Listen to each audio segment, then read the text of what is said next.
today I will show you in action. Adventure science fiction film from 2021. Titled Chaos Walking. In the year 2257 AD, humans have settled on an Earth-like planet aptly called New World. A young man, Todd, is walking his dog and seems to communicate with him via his thoughts, which manifest around his head like a colorful smoke. His dog Monch barks and reacts to the manifestation.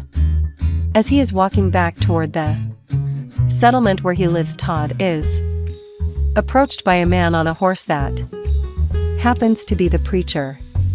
Todd tries to contain his thoughts and their manifestation outside of him, calling the phenomenon the noise. He thinks it burns to control his noise, and birds appear around his head.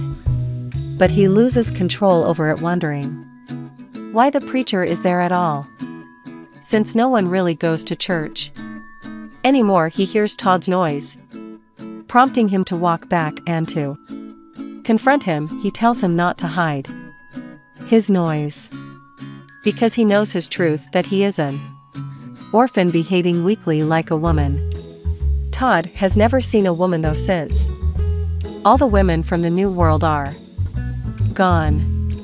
The preacher walks up in front of him, floating verses from the Bible, leaving the boy and his dog behind. The same day, Todd goes back to his homestead, where he is greeted by his stepfathers working on a field. Later, they have dinner together, chatting about how his day went.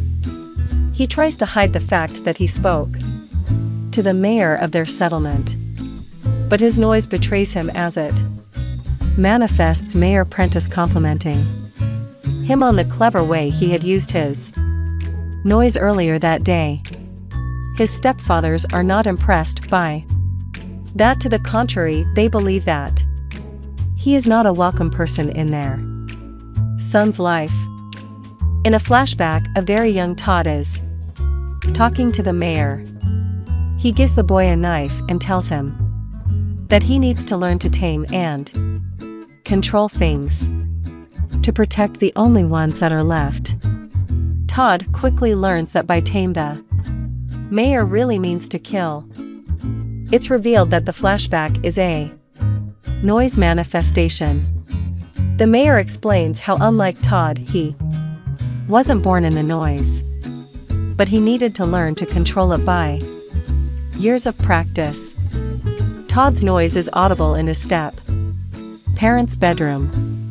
One of them is really unhappy about the control the mayor has on their son. A shuttle descends toward the planet from a vessel in orbit around it. They have no contact with the surface and no idea what is happening there. The crew is chatting about the settlers on the planet, which were part of the first wave of colonizers. As the shuttle enters the atmosphere, strange things start occurring. Suddenly, all the thoughts the men on the shuttle have start manifesting, revealing fear and confusion. This isn't something they are used to, like the men on the planet, and everything goes awry with the shuttle. Because of that, its descent towards the planet becomes an uncontrolled fall. The shuttle crashes back at Todd's homestead. He and his stepfather are working on a field. He goes to get something from their barn when he spots someone fleeing from it. He starts chasing after them, thinking it's a thief. The person leads Todd to the place where the shuttle had crashed. He realizes what it is and wonders whether the thief is a survivor from the crash. He sees graves surrounding the area. Todd runs toward the settlement to tell the mayor, but since he has trouble controlling his noise as he walks traffic to get to him, all of his thoughts project what he has seen. All the men from the settlement that hear his noise start following him toward the mayor's place, curious about what Todd's noise is. about. He tells the mayor what he has found and takes him and a few others to the crash site. When they get there, he tells them about the possible survivor and how they didn't have any noise. The mayor, realizing what that means, tells his men to find her. Todd is very surprised by this revelation, thinking it's a girl. A space girl he's left wondering about her among the wreckage from the shuttle. When he spots her coming up to him, he's fascinated by her, since that is the first time he's seeing a girl. She, on the other hand, just seems confused by his noise. He loses control of his noise again and proclaims to everyone that he has found horror. She runs and Ashish trough the woods. Ensues the mayor quickly traps the girl with the power of his own noise, projecting a circular fence around her. She doesn't realize the fence isn't real. At that moment, back at the settlement, the captured girl and Mayor Prentiss have a conversation in which she learns that the noise is something only men have. He also tells her what had happened to all the women from their colony, that the native species of the planet, called the Spackle, had slaughtered them all a long time ago during a war with the humans. In their conversation, she reveals that there is a ship that will be coming for horror. The mayor wants to know where it will land, but she deflects his question. Unlike the control the mayor has over the men from the settlement, he has no control over her. He leaves her alone with his buffoon son, who instantly starts shuffling her bag and finds an unusual tool. It turns out to be a weapon that he activates by mistake, almost killing them both in the process. She uses that as a distraction and escapes again, crawling underneath the preacher's house. Before she flees the settlement, the girl overhears a conversation between the mayor and the preacher, who are planning an ambush on her ship. When it lands, the mayor wants to take over the ship. The preacher believes she's an angel. Todd goes back home and finds the girl hiding in the barn again. He realizes how scared she is, so he decides to help her and keep her being there a secret. Todd even tries to hide it from his stepdads, but they see right through him. Even without his noise, they decide to tell him how he can protect her, so she doesn't fall into the mayor's hands. Then one of his stepfathers reveals that there is another settlement on the planet and that he needs to take her there for her safety before Todd and the girl can leave to the other settlement, called Far Branch. Mayor Prentiss arrives at the homestead looking for her. She and Todd manage to escape, but the mayor's son kills one of Todd's stepdads. The mayor manipulates Ben, persuading him to help catch Todd as a way of saving him. The girl, whose name is revealed to be Viola, Todd, and start Manchester journey toward Far Branch, unaware of what they might find there. The two of them start connecting and learning things about each other along the way. She tells him that she had never seen Earth, never felt rain on her skin.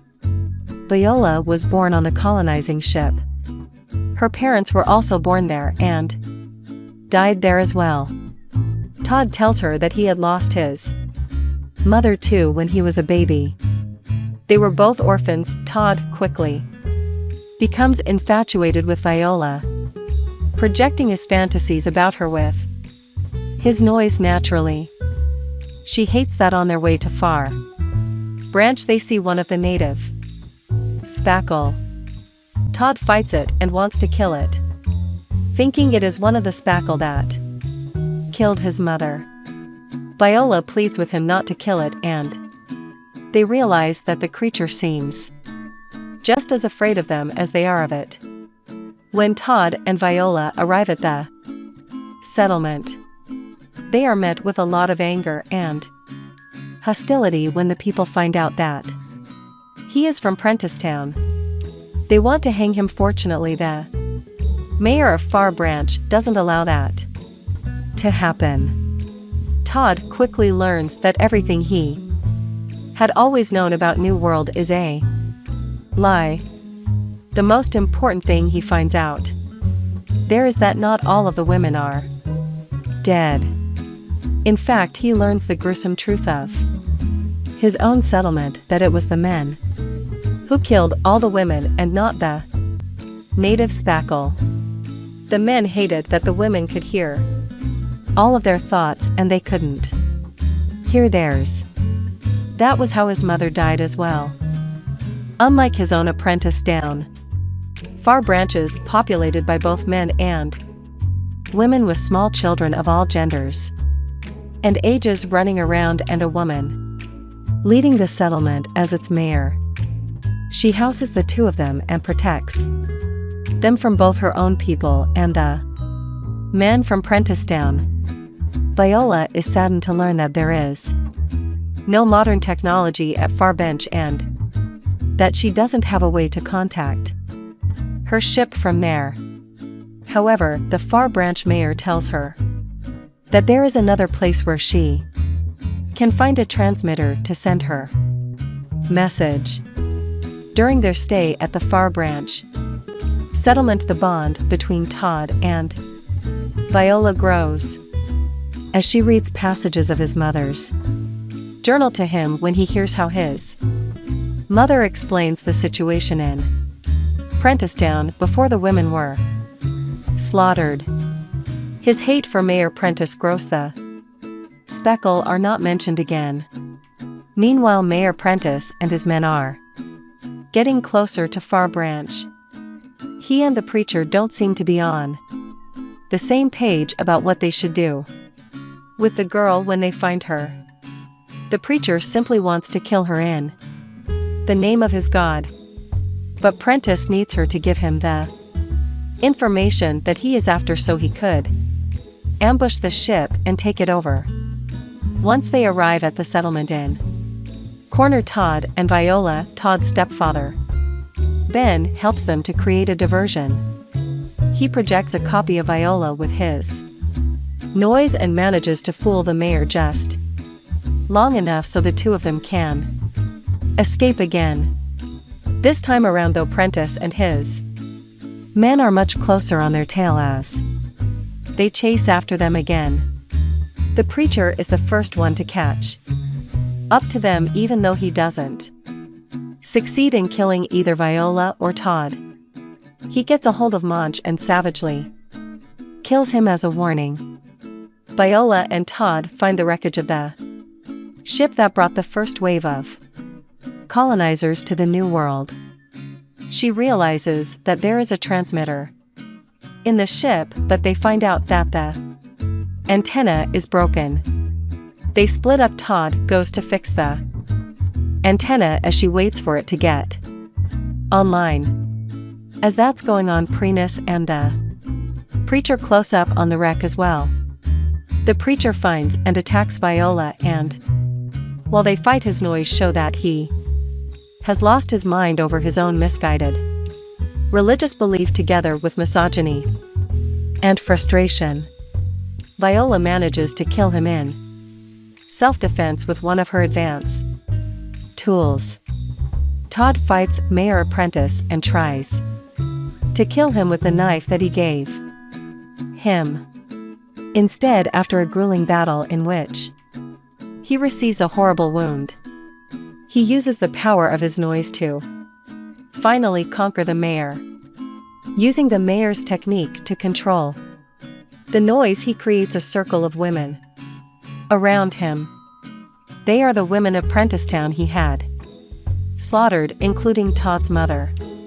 He disorients Mayor Prentiss, and in the confusion, Viola pushes him of the side of the shipwreck. The last thing that appears on the sky before Todd passes out from his injury, is Viola's ship. The men from Prentisstown see it as well and turn back without chasing after Viola and Todd. Todd wakes up inside the ship, disoriented and confused. Viola is there waiting for him to regain consciousness. His noise reveals how happy he is that she is there. He finds out that she is actually part of the second wave of settlers and that she will stay on the planet with him. Is she going to kiss me, he wonders. Make sure to subscribe and turn on notifications so you can watch more videos like this. Thanks for watching.